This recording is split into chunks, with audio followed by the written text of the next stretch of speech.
All right, let's get it. Yeah, so today's topic, we have some good topics, about safety and all kind of other crazy stuff. Yes, sir. Yes, sir. And again, welcome to another episode on this cold.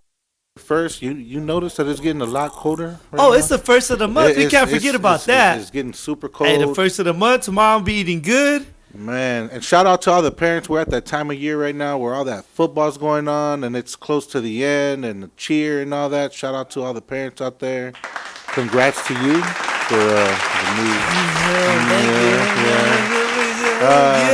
Thank you. So what are we going to talk about today, Carlos? Let's get it. Well, we're going to talk about some close calls you've had, close encounters. Them drivers that be swerving and derving, they ain't paying attention out there. Have you ever? Let me ask you this: have you ever had a caller where they'll swerve and make you almost get in an accident, and then they'll call your office saying that it was your fault, and automatically your boss or your manager, your dispatcher's like, "Hey, watch how you're driving," and without even you speaking your piece, they already automatically assume that it's that person that's doing. Well, yeah, because they were the victim of. That's the crime. how well they know me. Wow, okay. And I take the blame. I'm used to getting blamed. Yeah, it doesn't bother me. I just take it and you just run with it. I run with it. It is what it is. Yeah. You know what I mean? Things happen. Things happen. You know what I'm saying? And none of us are perfect, but right. I never say like it wasn't me. I just be like, oh yeah, well I'm sorry. Yeah. Okay. One time I had this one situation where my dispatcher called me. He's like, hey. They calling saying that you're throwing chicken bones outside the car, and the lady looked at you and you just smiled at her. Chicken bones. I was eating hot wings. I'm like, I just chucked the bones out, chucked the next bone out, and I didn't think nothing of it. The lady pulled up on the side of me like this, and I'm like, I just give her a big smile like, hi. And then so she called the shop, and I forgot, like I didn't think about it. Why she looked at me like that? I thought she just, you know what I'm saying? Hey, she pulled up, I just smile. That's what I do. Right. So, shit, that was that. And I thought about it later on. I'm like, wait, hold on. I do remember throwing them chicken bones out the window. That's why she looked at me like that. Yeah. And he was like, yeah, jackass, that was you. What else we talking about today? What else? Which one do you want to get into first? You let me know. You know what? Let's start off with the best tip that you might have gotten, because like I said before, your best tip don't always come in money or currency. Sometimes it comes in the form of other things. You know what I mean? I know what you mean. Or certain things. I'm just gonna say that, but you know what I mean. That what was your best tip? Well, as far as money, or what was the best tip, the most memorable one that you've ever remember getting from somebody? I remember vividly. It was just before Christmas.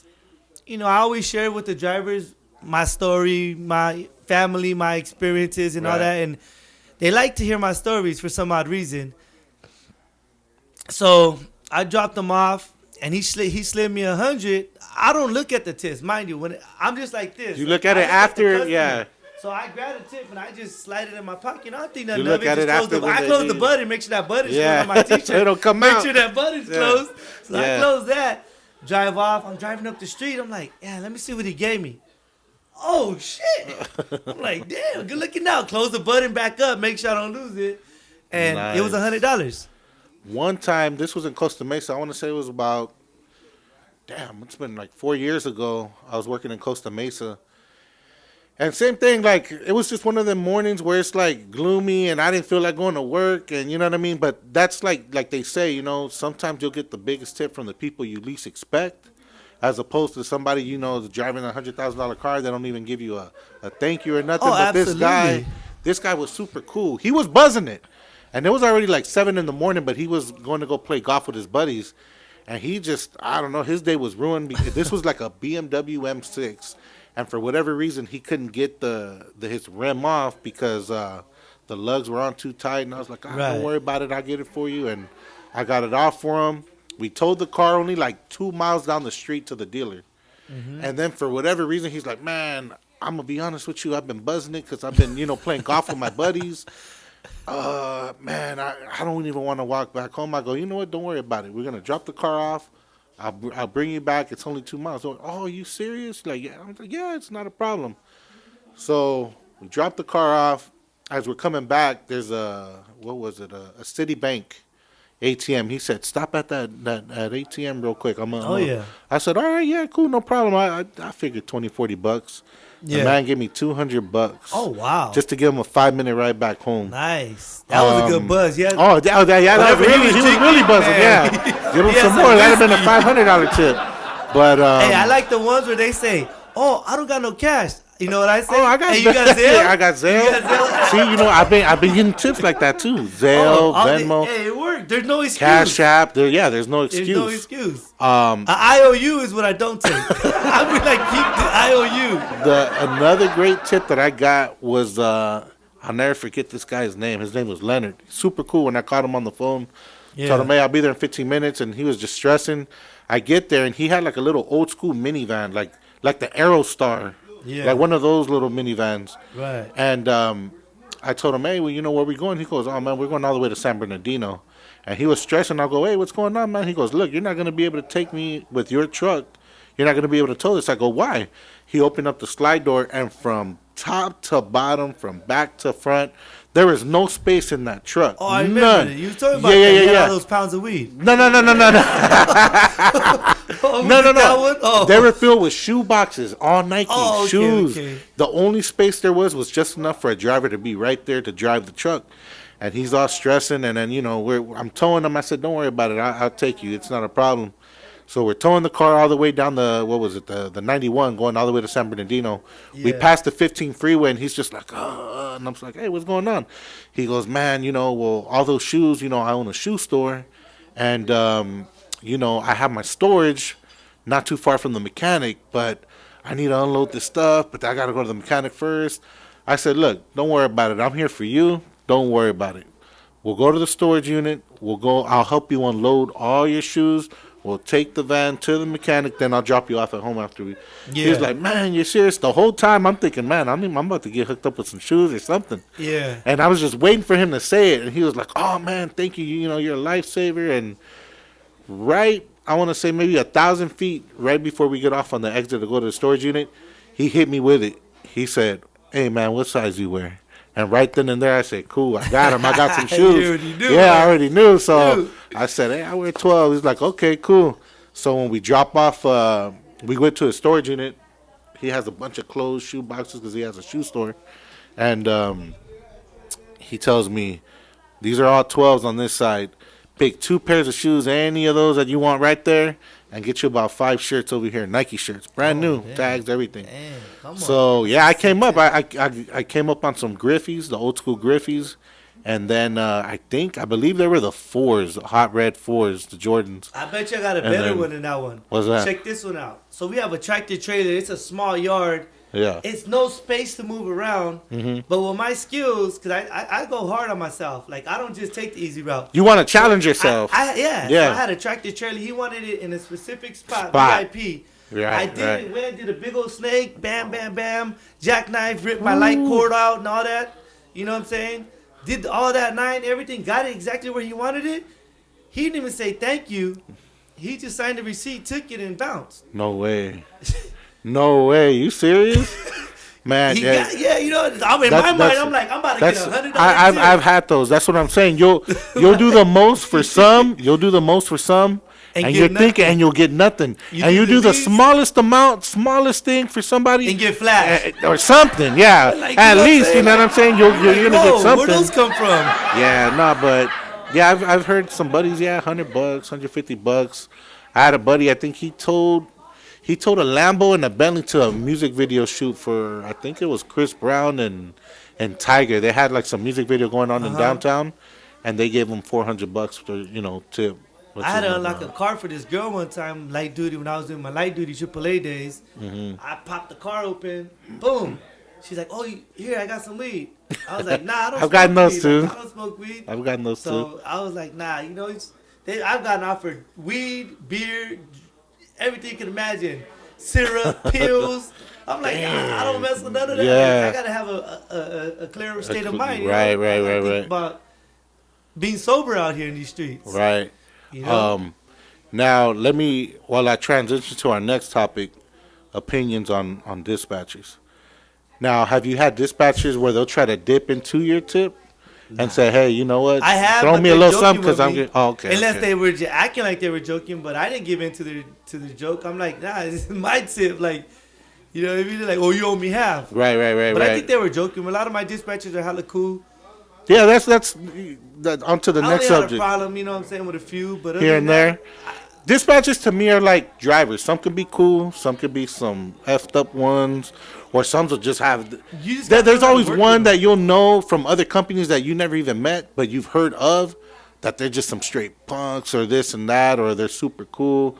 Because the same thing with drivers, dispatchers. Well, their job is to push us. Right, and see, that's the thing. Some good, like a good driver, a good dispatcher is hard to find. Oh yeah. And when you find that one, you got to take care of them. Whether it's a driver or dispatcher, take care of them hours-wise, money-wise, hours-wise, days off-wise. You know what I mean? For sure. So, but, I mean, it goes both ways. It's half and half.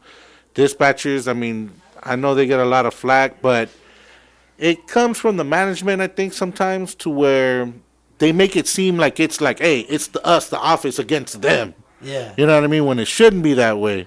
You'll have some cool dispatchers like me, like, I'll bust my ass for some dispatchers, and they give me my leeway. You know what I mean? Like, my boss will say, hey, well, I'll take a good driver with the bad. I used to have a dispatcher like that. Unfortunately, I'm in, you know what I'm saying? I'm where I'm at. So it is what it is. But I had a dude like that. He was hella cool. I don't know if she's watching, but she knows who she is if she hears this. And to the suckers that, fed me lunch, you guys know who you are. I used to have a dispatcher, obviously, a lot of these guys were trying to get at her. Oh, yeah. And they would buy her lunch. You know what I mean? They would buy her, bring her the coffee, the donuts, or, and I was super cool with her. Yeah. Because, I would, work hard. I'd make her job easy. Right. I'd clear the board for her, so she'd look out for me. Here's an extra 20 minutes on your lunch, whatever. That's the name of the game. That's the name of the game. So all these guys would try to get at her, and they'd buy her all these, lunch. The $6 burger from Carl's, a burrito from so-and-so, Taco Bell, whatever. Like, they would, literally be like, what you feel like having a date, Chipotle, and then, Right. So I would tell her, hey, look, the next time or when they do that, tell them to give you 2 of each, because you want to eat one now and you want to save the other one for later. Yeah. And then when they would drop it off, and then they would, talk to her or whatever, and she'd wink at them or whatever, and then they would take off, she would call me and be like, hey, come and get your, she would give me the second one, you know what I mean? Right. So I got fed a lot, you know what I mean? When back in, what was it? Damn, it was like 10, 12 years ago. Oh, wow. Yeah, like 10 years ago. But, nice. But yeah, as far as, going in on the dispatchers, like, she was super cool. You got some dispatchers that just know the game to where they're super efficient. You know what I mean? Like, they'll make the job easy to where it's like, okay, I know you're dropping off here. There's another car down the block. I'm gonna give you that one. Yeah. As opposed to, it's common sense. Yeah, it's common sense. It's you know what I mean. But you'll have some other dispatchers, and it seems like it's only one that's efficient like that, and then the rest of them, I don't know if it's because it's the higher up or management or boss, whoever, letting them know to, like, you'll get a call here, you're about to drop here, the next call's there, but they're going to give you a call here. Oh, yeah, I've been dealing with that a lot lately. And somebody's clear, and they're right there, so why are you making me do all this, you know what I mean? We call it crisscross. It don't make no sense. And we've been doing that a lot lately. It's insane. Like, it's just dumb. Like you said, it's playing chess. Line your ducks up. Yeah. You know what I'm saying? Eliminate as you go. Right. Don't crossfire each other. It's like 2 cops shooting at each other, trying to get the suspect from each angle. You're going to hit each other. And then, see, you'll have management like, oh, fuel efficiency, or turn off the truck. You've been sitting for 30 minutes. You're costing fuel and this and that. Well, wait a minute. Talk to your, to your, I like to call them goons sometimes. Like, talk to your goons. Like, hey, you're having me go here, go there. Like, it makes no sense. You're making me go 40 minutes to another call when I could be at, the next call 5 minutes down the street. I know. It makes no sense. We're dealing with that BS right now. But, I mean, as far as you, like, your dispatchers, are you cool with your dispatchers, or do you have that one dispatcher like I do where it's like, I bust my ass for them, and then they look out for me, kind of a thing. We have our days, but I mean, man, I'm just speechless on it. I don't even want to put them on blast. Oh, really? It's bad. It's bad. As far as like stuff like that with the efficiency and all that, it's horrible. Or just the attitude, because you'll have some dispatchers where it's like they run the company, they own the company. It's like, nah, that's not the case. Like, yeah. If it was a matter of, you know what I mean, management saying, look, let's work together, or even like, hey, that's what it should be, or even like, hey, drivers sometimes don't understand what a dispatcher goes through, because one, they're dealing with 30 different personalities as far as drivers. Some are cool, some are not cool. Right. You're dealing with the higher ups breathing down your neck right there. You get cabin fever because you're there for 10, 12 hours. Just by hearing your coworker's voice, you're already irritated. And that's not even if you have a bad day yet. You know what I mean? You can wake up and have a bad day already. Woke up on the bad side, other side of the bed, and you're just already in that mood. Yeah. And then they already getting that cabin fever. Right. That's 2. 3, they're dealing with customers or AAA or whoever, and they're BSing to them. So they're juggling chainsaws. They're multitasking. Some drivers don't see that or know or understand that. Yeah. They just automatically assume, it's us against them and them against us, whatever. I don't get why they play that game for. But on the other side of that coin, the dispatchers don't know what's up with the drivers as far as what they got to deal with outside. Exactly. And dealing with the people you're dealing with. Or, you got me at this call and they said it was ready and, I can't do it yet because stuff is in the way, or, you know what I mean? Or you're dealing with some prick of a customer like, you did it. It's like, well, wait a minute. You know what I mean? You're just there to help out and do your job. I always thought it was a good idea to work it out some way, somehow with the schedules where it don't affect the workflow, to have 3-4 drivers one day sit in the office and see what the dispatchers deal with. Same thing. Have 4 dispatchers in the day ride with a driver, like a ride along, to see what they deal with out there, and that way they'll have an understanding of like, dang, you deal with that, good. I deal with this. Like, really, okay, like, good. You know what I mean? And that way, there'll be an understanding, and you just work together and be like, hey, we're on the same team at the end of the day. You know what I mean? Might as well make it work. You know what I mean? That's what it should. That's how it should be. That's what I think. Yeah. No. I totally agree with you on that. Yeah, it gets hectic. It's very hectic. Yes, sir. This is another one. Bring it in. Okay. Another subject is taking your lunch in the area. Never mind, you got another call. So I think I told you this one earlier one time where I got stuck out in the middle of nowhere. Oh my. Stuck out in the middle of nowhere up on some mountain hill, and my truck was just tugging along, just poop poop, and I knew it was just gonna shut off. Bam! It just shut off. It was smoking, and mind you, it was hot. It was like 110 degrees. Oh. Hadn't eaten yet, hadn't drank nothing. It was hot. Of course, the AC in the truck wasn't working. The only thing that worked at the time on that truck was the damn radio, just to let them know, like, hey, I'm stuck out here. I'm still alive. And the dispatcher, she was being funny. She had the nerve to say, all right, well, go ahead and take your lunch. No, and damn well I can't go nowhere. I'm stuck up on the top of the mountain. You know what I mean? Like, but I know you deal with that because you got, your lunch is on the go. My lunch is on your lunch is on the go. Tell me about how, like, they give you that call and then they don't want you to take your lunch in certain areas, but then they tell you to take it back in the area.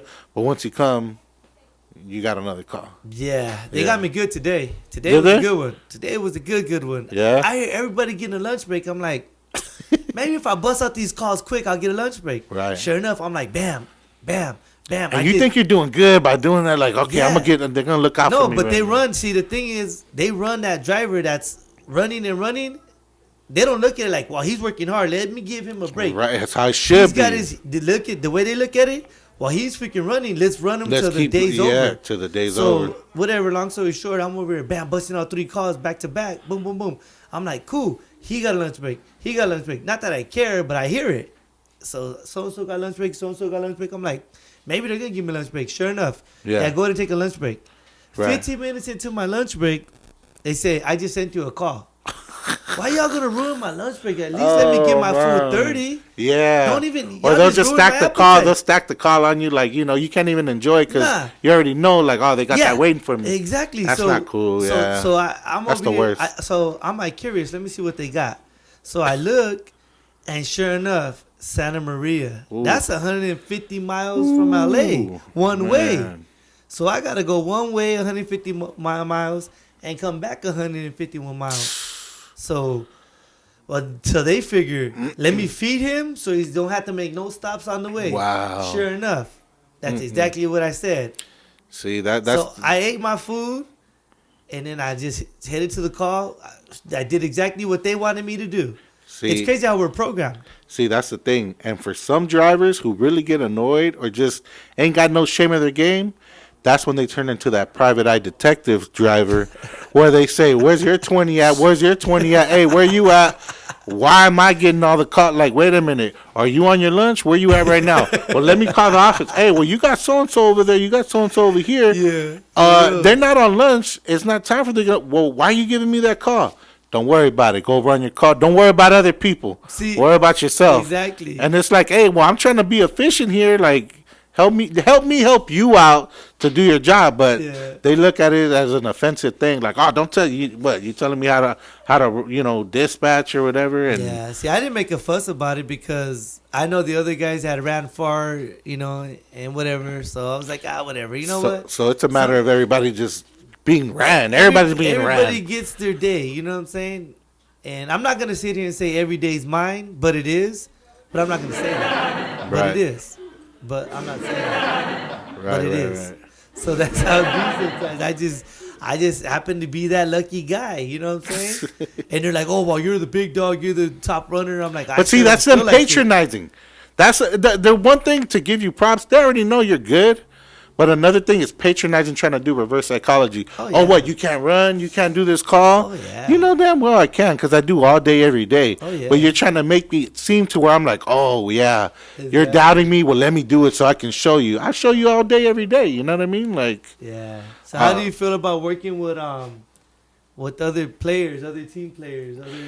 It's funny. It's a give and take with that, too, because, you got your close friends. It's like school. There's cliques. Yeah. You know what I mean? There's cliques in towing and trucking where you got your buddy, your homie, whatever that you're cool with. Some guys that you know of, you really don't talk to, and you know what I mean? You're there for them too if they needed help. If you see them out there, of course you're gonna help them out.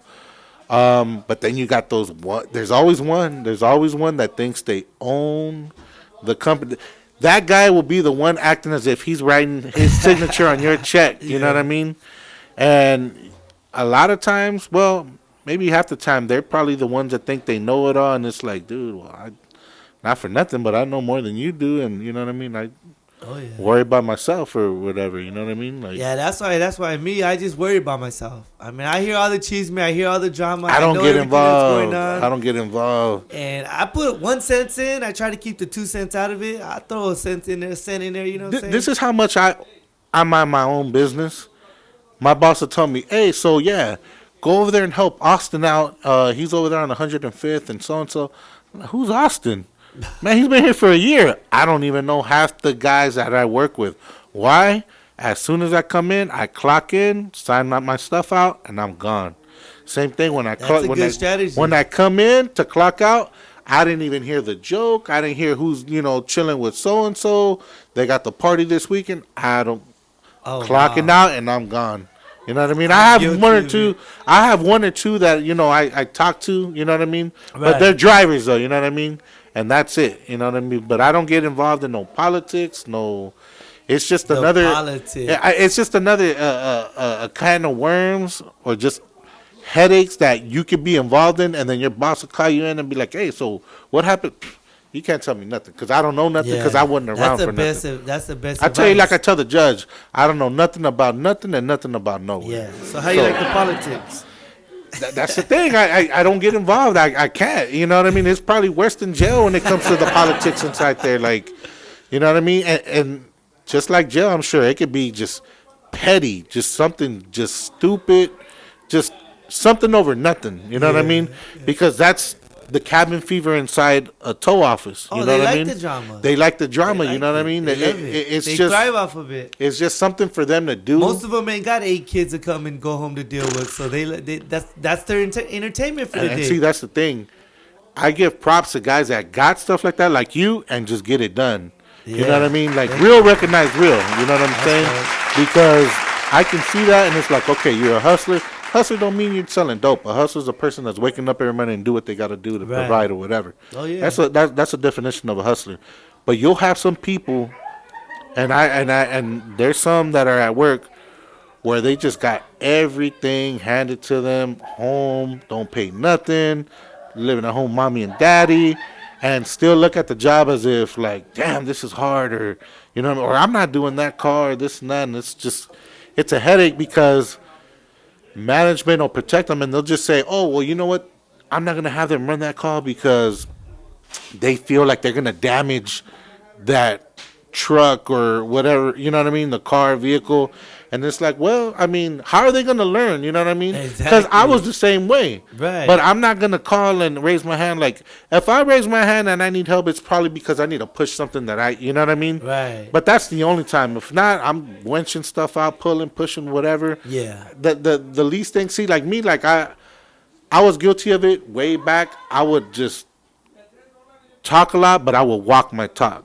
Right. You know what I mean? And if you were to do a damage or something, that's like, oh, you feel kind of like, dang, because I'm the one that talks, and it's like, oh, you know, they'll hold that against you, like, oh, Mr. Big Bad so-and-so, that you're really good. What happened? You know what I mean? Yeah. And that's, yeah, we're all human. Accidents can happen. Everything's avoidable, but, you know, things that happen. But, I mean, yeah, we got drivers like that where it's just like, oh, man, like, you know, I was the same way. But if you're in fear of towing a certain thing, then what are we doing here? Mm-hmm. You're not growing. You're not learning. Yeah, that's my thing. Like, I had to bring it to the dispatcher's attention. I'm like, hey, man, like, hey, dude, look, what are you going to do when I decide to leave here? What are you going to do when I don't come The here? place is going to burn down. It's like, I tell them straight up like this. Everybody got to put their own weight. Exactly. It don't make no sense. Oh, well, no. He has to learn one day. He has to learn. I had to sink or swim. They threw me to the ocean when I first started heavy. Yeah. They sent me on to Desert Center by myself after training me for 4.5 days. And they sent me by myself to Desert Center. That's damn near to Arizona. Ooh. Right there to go pick up a Greyhound bus. And it was sink or swim. I came back with the bus, dropped it off in L.A. Now, I let them know I was done. And then they was like, that's your truck. And see, that's the thing. Now, let me ask you this. That very first time where they just threw you out to see if you would sink or swim, I loved it. You remember it, right? Yeah. Let me ask you this. Now knowing from how far you've came to how good you are now, how long did it take you to do that call? And how long would it take you now with everything that you learned? Oh, man, half the time, it's right? A walk in the park. Yeah. I tell my boss, I can do this with my eyes closed. But see, and he says, I know you can. But see, back then you learned it and you had that good feeling, even though it took you maybe 3 hours just to do it, or it took you way longer than expected. But at least you could tell yourself, okay, I did it.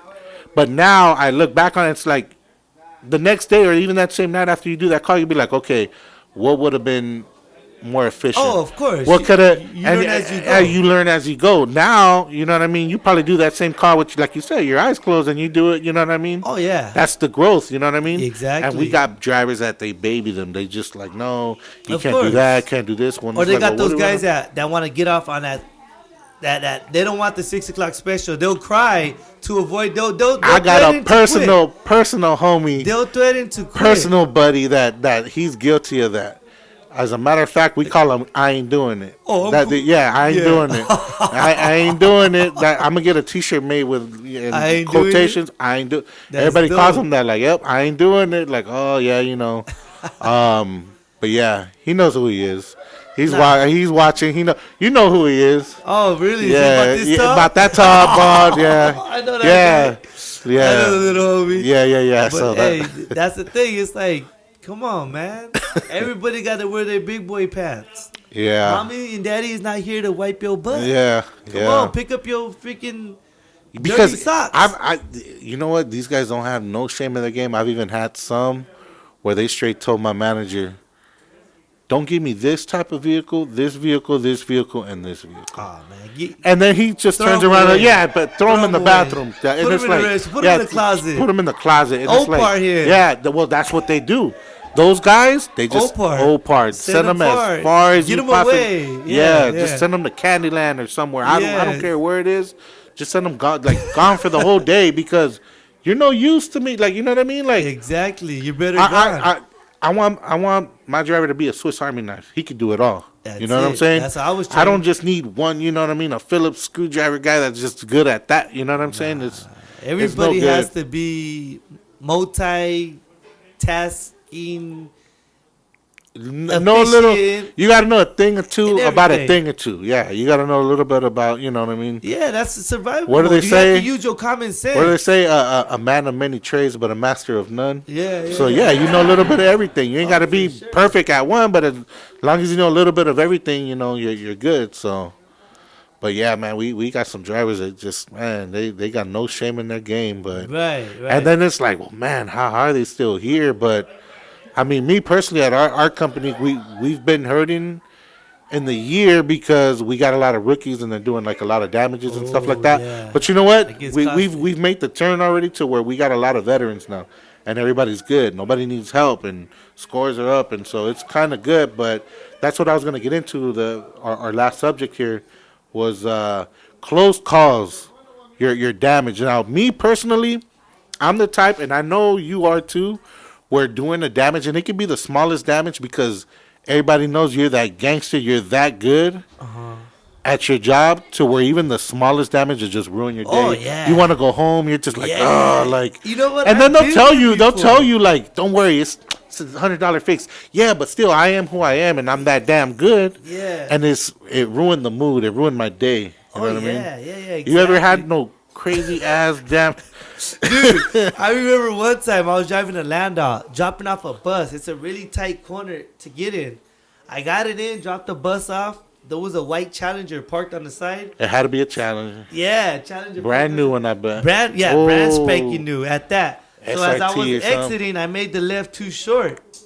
I scraped it like a cut hair. Scraped it barely. Was the owner there? Was there though? Yeah, the owner was right there. He's seen. Was he acting up or? So I backed up, got off of it. He's like, "Oh, hey, my car. Hey, bro, don't trip. We'll get it fixed. Give me information with the woo woo. We'll fix it." Long story short, he was cool. So, just that little. So scratch. I leave. I get back to the yard. I'm backing up, and there's a little yellow pole right there. So the boss is out there, but he didn't know about the damage because I already got with the customer. Mm-hmm. He didn't know about it. So I'm backing up. I'm nervous trying to get out of there, like trying to go home, like you said, trying to get out of my uniform. Yeah. So I started backing up. I turned too much. Oh. The freaking front of the fender catches the pole. Yanks the freaking bumper open. Rips the freaking hood open. Oh, you were not loud.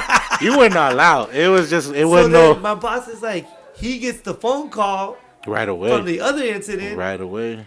So then he's like, what's going on? What's wrong with you? See, I know what happened. You're in a rush to go home. You just hit that car over there. Now you messed up my truck. Yeah, you're the same guy that always wants me to rush to your next car, though.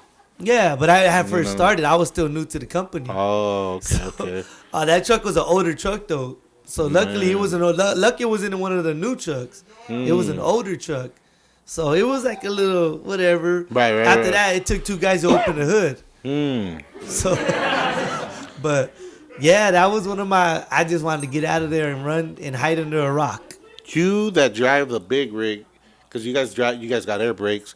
You ever been in a close situation where, as far as like going up the grapevine or some steep ass like grade? No, I have up or down where you almost lost air or.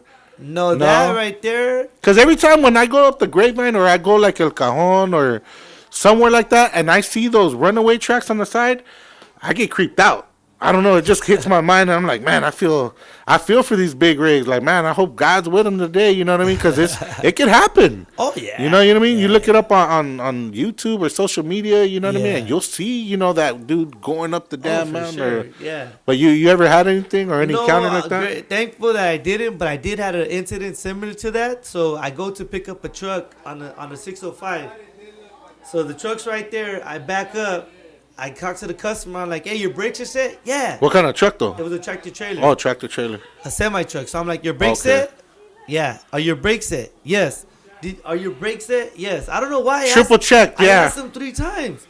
And he said, yeah, every time. So I'm like, cool. So I lift it. In our terms, it's called double picking, where you lift it, you put the wood, you set it down, and you get your higher forks, and you put your higher forks. Because the Freightliners have a low oil pan, so you can All it takes is and it'll bend it. You'll crack it. Yeah. So I wanted to avoid that. So I did my stuff, right? I lifted up, tell me why, right when I set it on the woods, the truck starts rolling back. The truck's rolling back. And you're like, the brakes, dude. And I'm like, the brakes. So I run like at full throttle. The truck's already going to go jackknife. And once it's going to jackknife, it's going to go into the traffic. At that point, you would be like... No, I didn't. Luckily, I didn't fold under pressure. I started running at full speed. And you stopped the truck. Opened the truck, set the brakes. Bah! The guy was like, I thought I said it. It's because it's my daughter's birthday. I'm stressed out. My truck broke down. Oh, man. I just wanted to get home. I go, dude, I asked you 3 times. Trip out on this, though. So that happened, right? Mm-hmm. So I'm at the barber shop, and my barber's like, hey, I got other drivers are coming. Tell me why that guy shows up. No way. He's all like, hey, I know you. You took my truck before. I go, hey. Yeah, you almost killed people. Yeah. I almost freaking damn near caused the damn accident. Damn. Oh, yeah, my bad. Oh, no, it would have been your bad. Yeah. And he's like, ooh. I go, dude, that wasn't funny, dude. You could have put my life in danger. Of course. And the people around me.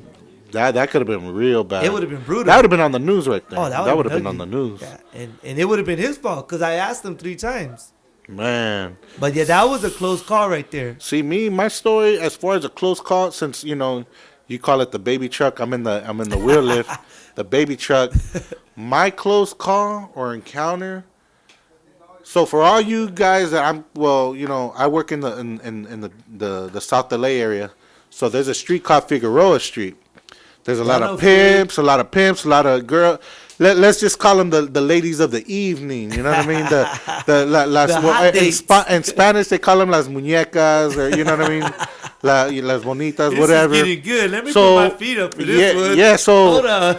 Okay, so I start my shift at 5 a.m. At that hour, it's still dark. It's like nighttime still. Right. So I clock in, and the dispatcher's like, "Hey, you know what? I got a call for you. It's holding already." And I'm already thinking to myself, if I got a call holding, that person's been waiting for 2 hours at least, and it ain't gonna be nothing good. And then I saw the call, and it was on Fig, and I said, "Oh man, I already know. I can't." So something's something's up." So I call the guy right away, and I tell him, "Hey man, I'm gonna be there in 10 minutes. I just clocked in, but I got you. Don't worry, I'm on my way. I'll get there as quick as possible." All right, cool, thank you. So I get there, and I'm at the address where it says, and I tell him, "Hey man, I'm here, but I don't see you." He goes, "You know what? I see you from where you're at. Make a left. It's gonna be on Gonzalo Street, 2 blocks inward. It's gonna say 2 blocks east of Fig Street." So I get there, and he had like an old Corolla. Now the street, it was 74th, I think, 74th Street. His car wasn't parallel parked right on the street. His car was parked diagonally in the middle of the street. So I see him talking to some guy that I guess he lived like in some mobile home right there. And I tell him, "Hey man, this is your car?" He's like, "Yep." And I go, "You have the keys to it?" He's like, "No." And I'm like, "Wait a minute. How did the car get like this?" Just like, it looked like a cross almost. And I'm like, "But yeah, he doesn't have the key." I'm like, "Okay." So I pick it up, and we're about to take off. We're gonna go down Fig. He's like, "No, don't go down Fig. Please go down Budlong." And I said, "Look, man, just be real with me, man. Talk to me, because I already get the feeling something's going down. It's sketchy. Do I need to watch my back? Let me know what's going on. You know what I mean? Because I need to know." He goes, "Look, man, I'm gonna be honest with you. About 3 hours ago, I picked up one of the girls on Fig. So we park right here, and the girl tells me it's $80. No, he said that it was $70. She told him that it was $70, but he had 20, so he gave her 80. And he said, "All right, I expect my $10 change back." And that she's like, "I'm not no ATM. I'm not no, you know what I mean? I'm not giving you change. You got the 10, you got 20s. Just give it to me." And he's like, "No." So they start bickering back and forth. She starts texting somebody on her phone. Now, mind you, while she's doing that, she just grabs his wallet from the center console. He grabs her wrist. He told me that he counted a good 35 punches that she was just wailing on him. And he's just holding on to his wallet, just eating the punches like this. So finally, after like the 35th punch, he said he hears tires screeching. Car pulls up to the side. He just sees a gun pointed at him. It was her pimp. Damn. So he let go of her, She takes off running with his wallet. So the pimp takes off and he's running after him. Yeah. Mind you, this dude told me he was butt naked completely. I'm like, brother man, how come you didn't pull your pants down just like any other man in the world would if you're doing something like that? Why are you naked, man? Like that. And then he's like, nah, man, yeah, I just got completely naked. So I'm like, so you're running after this girl in the dark, going down the block naked? He's like, yeah. So he can't catch the girl. He comes back to the car with no key. The pimp took it. That's why his car was left like that. Oh, shoot. So, damn. Long story short, we go, and as he's explaining this to me, and he goes, yeah, man, I work at the 7-Eleven. Just go down Budlong. You can drop me off right there. And he goes, yeah, I even called the cops, and, you know, I was trying to explain to them what happened without telling them what happened. I'm like, look, man, they know exactly what happened to you. You're not the first. Sure. You're not the first or the last that this is going to happen to you. And they were just trying so hard not to laugh in front of your face about what just happened to you. But they know exactly what happened to you. Oh, yeah. And then he's like, yeah, you think so? I go, believe me, they know what happened to you, whatever. And this was the cherry on top where I just felt like I just wanted to kick the guy out the truck.